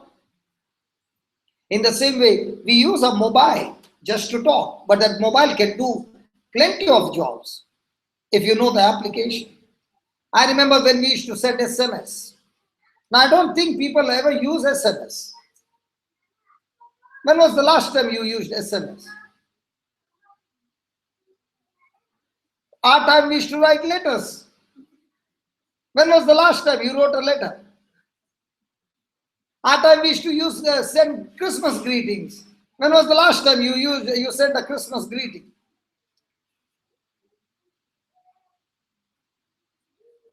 Hallelujah. So as we receive knowledge, based on that knowledge, we make the necessary action. Praise God. See, the Bible never says my people are destroyed by the devil. God doesn't say that. God says my people are destroyed because of lack of knowledge. They are ignorant. In my wildest dream, I could never ever think that these hands which were used for sin, for fights, that God would use these very hands to heal people of incurable diseases. Can't imagine that. How did I come to know? I came to know when I found it in the Bible that all those who believe, God has given us this power. You mean to say, brother, now that power is in you, you feel some power on your hand? No, I don't feel any power on my hand, but I know because the word of God says so, and he who has promised me is faithful to his word, so I act on that word and I see the healings taking place. And those healings don't take place because I'm holy, the healing takes place because I believe in that holy God. Hallelujah. Thank you, Jesus. So if we do not know, we will not be able to practice. I'll give you another thing. You know, this time when I was going to India, I was at Bombay airport. You know, I don't know why. When I come to church, everybody likes me. But when I go on a transit, all the security, including the custom, they keep their eyes fixed on me like something is happening. Every time I go, please come to the side. So at Bombay airport, he takes me to the side and says, how much gold have you brought? I said, no. Takes my passport, sees my passport. There are so many stamps. You see, every 2 days, tap, tap, tap, tap. So he says, what work do you do? I say, this is my job. Then again he says, how much gold have you brought? I said, no gold. How much currency have you brought? I said, no currency. So he takes me and says, put your bag again. So I tell him, you know, I had about 1,200 US dollars. So I tell him, I've got a currency of 1,200 when he tells me to put the bag. So he says, I asked you before, you said I don't have. I said I don't have because only when I've got more than 5,000 US dollars disclose to you. I don't need to disclose to you. So he tells me, when was the last time? When did you go abroad? I said, last week. Oh, you went last week. That 5,000 US dollar is for a person who lives more than 1 year. Now I'm in a fix, you see. Now I'm in a fix. And he checks me and then he lets me go. The first thing I do is when I get into the cab, the first thing I do is get onto my internet and check first thing. How much am I allowed if I'm going for a week? And there I see if a person is stayed for 3 days, he can still bring about $5,000. When I read that, I copy it, paste it on my mobile, and now when I've been stopped anywhere, I can say, listen, I know my rights.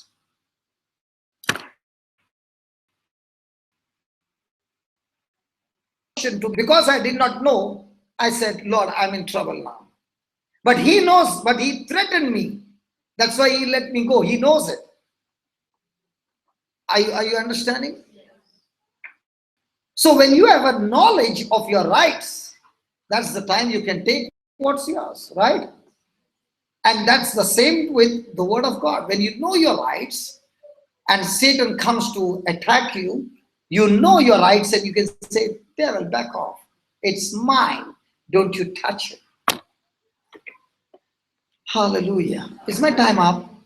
Some of you are becoming restless. Is my time up? Praise God. The first one is ignorance. Did you follow what is ignorance? You do not have the knowledge of the word of God. Yes, we do have knowledge, but we do not have knowledge about everything. And that's why we should increase our knowledge in God's word. Go back to the old tapes, get some revision done.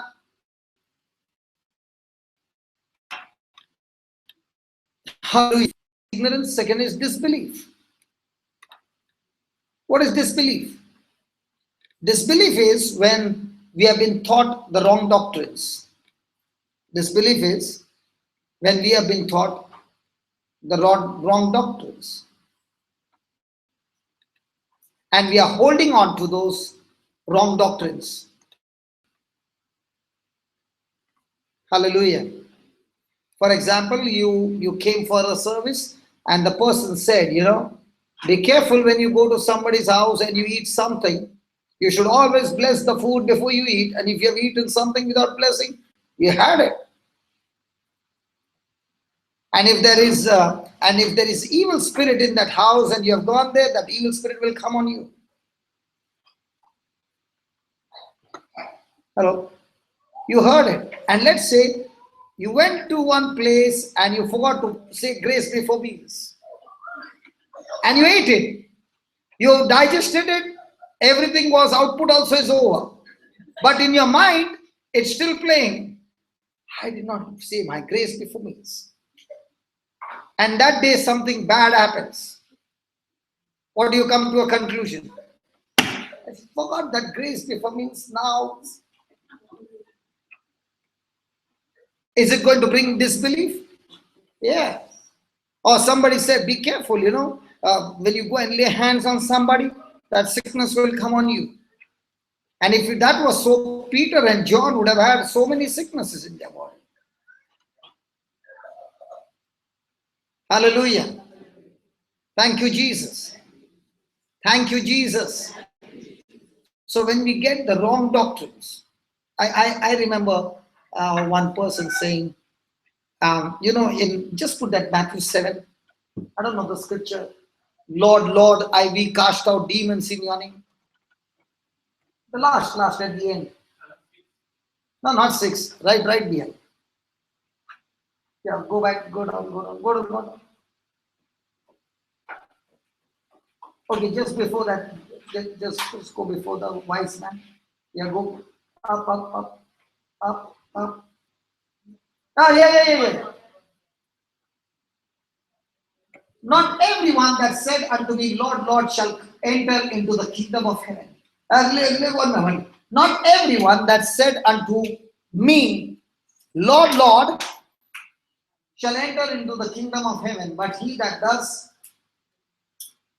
the will of my Father which is in heaven. Then, Lord, Lord, have we not prophesied in your name, and in your name have cast out devils, and in thy name done many wonderful works? And then will I profess unto them, I never knew you, depart from me. Now I went to one place, in a place called Busawal, and I heard a teaching over there that when you say, Lord, Lord, you are going to heaven.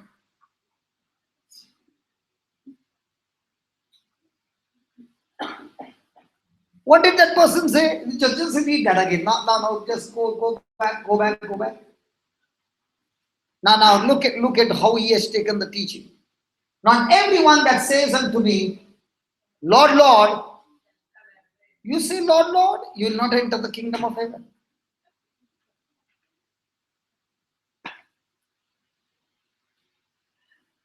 Okay, but he that does the will of my Father which is in heaven. Now watch this. Many will say to me in that day, Lord, Lord, you are in trouble. You can't call God Lord, Lord. You can't say to Jesus, Lord, Lord. I'm not saying, I heard this. Hello? Don't be confused. And I said, the Bible says, unless you call Jesus the Lord of your life, you don't get born again. Then what is this Jesus saying, Lord, Lord? You will not enter the kingdom of heaven. Lord, Lord, those who said, Lord, we prophesied in your name, we cast out devils in your name, and Jesus saying, I don't even know you. Who are these people? Somebody will say, these are the people who preach the word of God. people, huh? Come down, come down, come down. We'll see who are these people. And then will I profess unto them, I never knew you, depart from me, you that work iniquity. Listen, God has given us his gifts. When did God give us the gifts to cast out devils and heal the sick? When we repented and made him the Lord of our life. So the gifts are given free. Praise God. Now when I got those gifts, is it possible that as I use those gifts, I've repented, I've changed my life, but as I continue my life with God, is there a chance for a person and use the very gifts for sinful things? Possible? That's what he's saying. That's what he's saying. You started well, but then you got into a sinful life and began to work the works of iniquity. Surely, you said, because those you are, it is go. Go because you are holy. The demons go because you took the name of Jesus. The people get healed not because you are holy. The people get healed because you took the name of Jesus. So God will still work miracles through a person who is living a bad life. He'll still work miracles. But that person who is living a bad life will be destined to go to hell, because Jesus says, even though you cast out demons in my name, even though you prophesy, but your very life of sin will lead you on the wrong side. But what did that person preach? That person said, if you call Jesus Lord, Lord, you're going to hell. So the doctrine was wrong, and they came disbelief. The third one is natural unbelief. Natural unbelief. What is natural unbelief? Natural unbelief is when a person is focusing on what his five senses are telling him. Natural unbelief is when the person is focusing on what his five senses are telling him.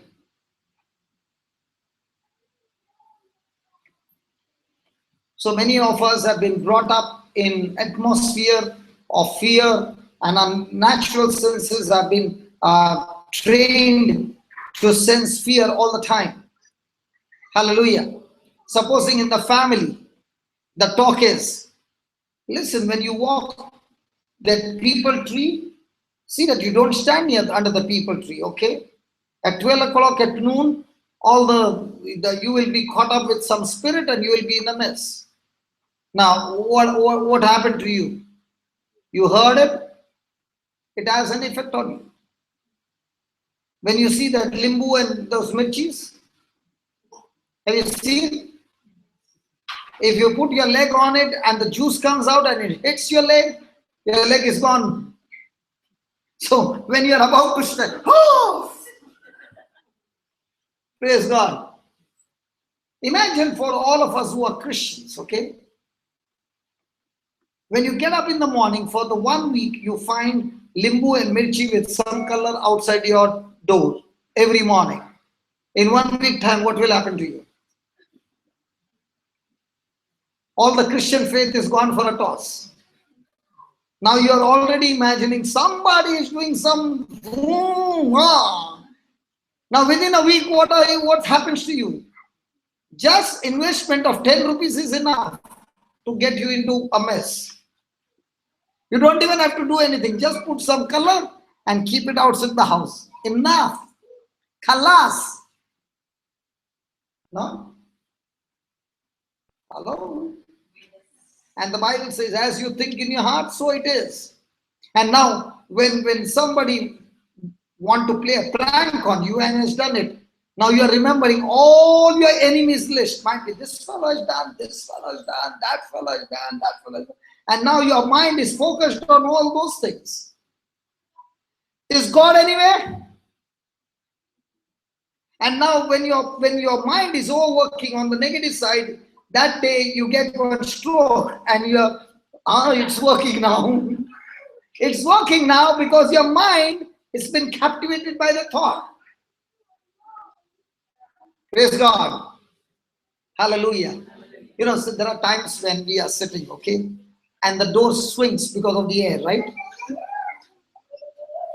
Have you seen sometimes? So I will purposely say, did you see that door move like this? My God, did you see that? And the other person will say, yeah, man. Now, because I'm being spiritual and I'll put that word, did you see that? Yeah, no. Yeah. Now what's happening to the other person? It's playing on his mind, and quickly I start laughing. If I keep that going and I walk out, after that the door. You follow? Hello, did you follow? It doesn't take much time. Praise God. Hallelujah. Okay, let's all stand.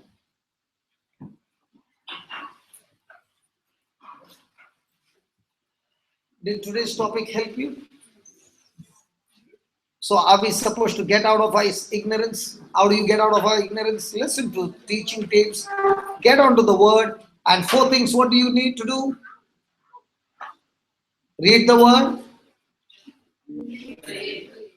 Pray on the word. Memorize the word. And speak the word. How many of you have memorized concerning worry and fear, wisdom and guidance and all those things? That hand is also going only this one. The more you delay, the more you are in trouble. You are wasting your time to receive your miracle. It's like a farmer who delays planting the seed. Year after year, he is saying, I'll plant next season. And the season comes, the season goes, never plants. Years have gone and he has wasted his harvest. Praise God. Father, thank you so much for this wonderful 2 days in Kuwait. Thank you, Lord, for teaching us how to battle unbelief.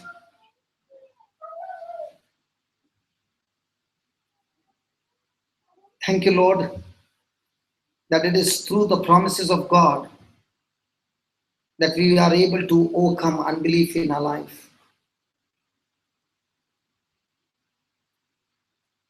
There are times that we do not experience victory in our life.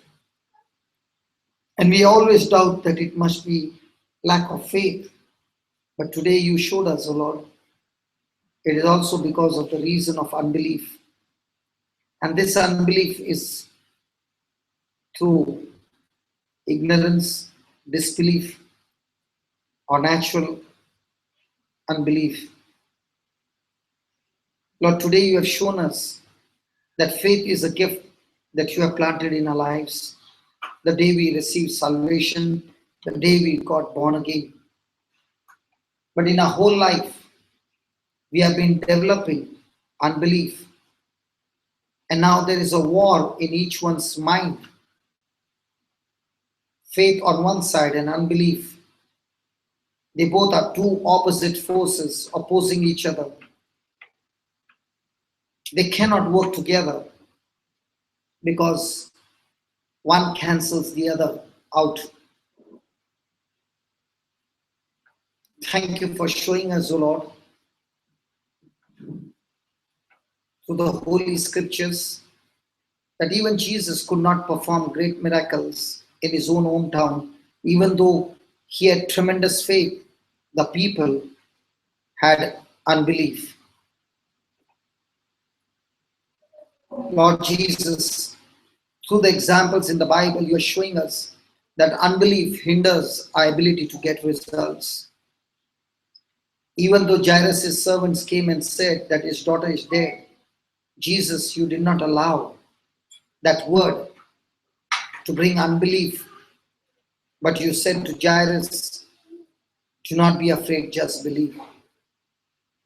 Even right now, Jesus, you are saying to each one of us in a situation that we are going through, do not be afraid, just believe. Tonight, O Lord, we ask you to give us the grace, Almighty God. This is our prayer, that we will learn through the help of the Holy Spirit to get rid of us, of unbelief in our lives. Lord, today we have realized that just as salvation is a gift, a free gift, so also faith is also a free gift that you have given to each one of us. Just like grace cannot be earned, grace comes through you, O Lord Jesus, and is only accessed by faith. And to everyone, O Father, you have given each one the measure of faith. Lord, through your own life, we could see that you operated in the supernatural. You had perfect faith.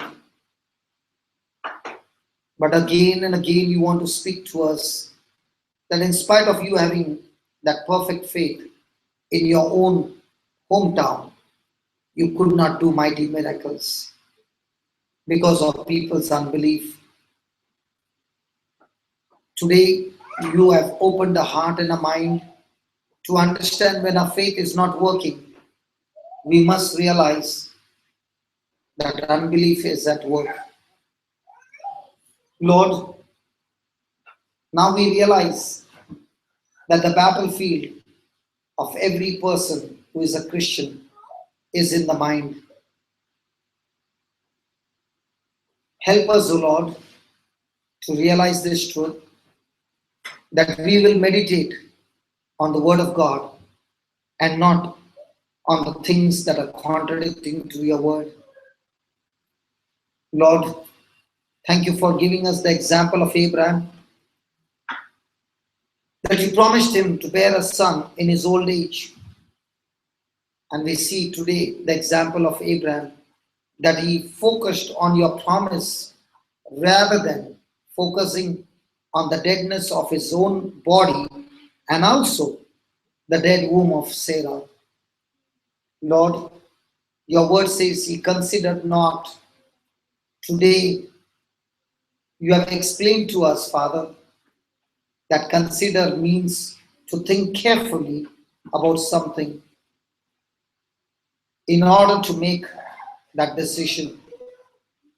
Lord, help us to consider things in our life so that we make decisions based on the foundation of your word and not our senses that are contradicting to your word. Help us to reflect, focus, magnify, remember your word.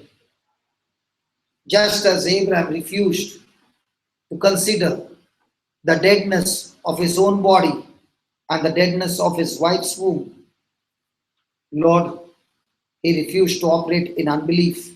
In the same way, Lord, teach us to refuse to consider things that are contradicting to your word, so that we too refuse to operate in unbelief. All this time, O Lord, in the past, we were operating in unbelief because we had no knowledge of the word of God. But today, you have shown us, O Lord, that when we are ignorant, we will operate in unbelief. So whatever situation we are going through, help us to search and research your word to find your promises concerning that particular situation and get deeper and deeper in the word. Today you showed us about Wendy. She went to the Bible study, and the more and more she began to teach herself with the knowledge of the word, her ignorance was eliminated. 20 years she had been asking you to set her free from fear. And only when she came out of that ignorance that you wanted her to overcome fear. And all this time, her prayer was wrong because her knowledge was wrong. But when she realized the truth not only set her free, but trained her not only to come out of fear, but to walk in confidence and teach others also how to live a life of victory. Oh Father, in our lives, we have been taught with many wrong teachings in the past. Teach us, O Lord, to discern the truth so that we discard, destroy every lie of the devil. Tonight, you are speaking to each one of us, Father, reminding us that to each one have you given the freedom of choice to choose. And we make this decision tonight, O Lord, a commitment to you, our dedication to you, that we will choose the word of God instead of choosing anything that is contradicting to God's word. From today, O Lord, we realize that it is not majority that wins in the kingdom. In the kingdom of God, the truth, the person who relies on the truth has victory. Thank you, Lord, for teaching us that our life should be governed by your word. And we declare from today onwards, I shall walk by faith and not by sight. In Jesus' name, amen. Praise God. Can we give the Lord a big hand of praise? Can you put a song? You got a song there? No song? Okay.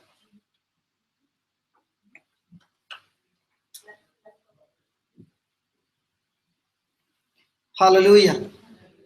Can we sing a song? Shall we sing that song? I have decided to follow Jesus. It's an easy song. Can we sing that? Yes, come. Who is going to lead us? Sandra, come here. I hope you know this song. Yeah, we'll all join together. Don't worry. We are all with you. I have decided to follow Jesus. Come here. Praise God. Hallelujah. God is good all the time. So we'll just sing this song with that reverence to our good Lord.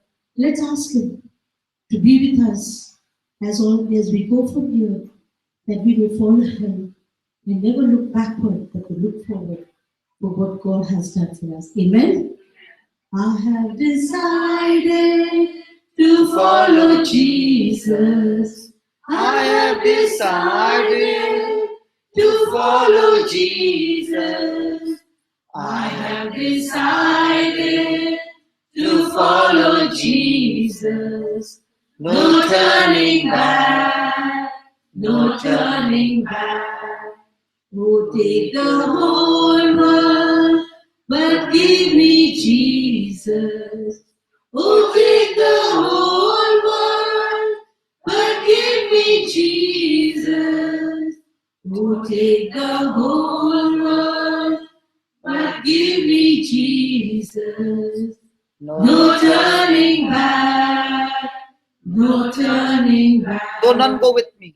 Though none go with me, still I will follow.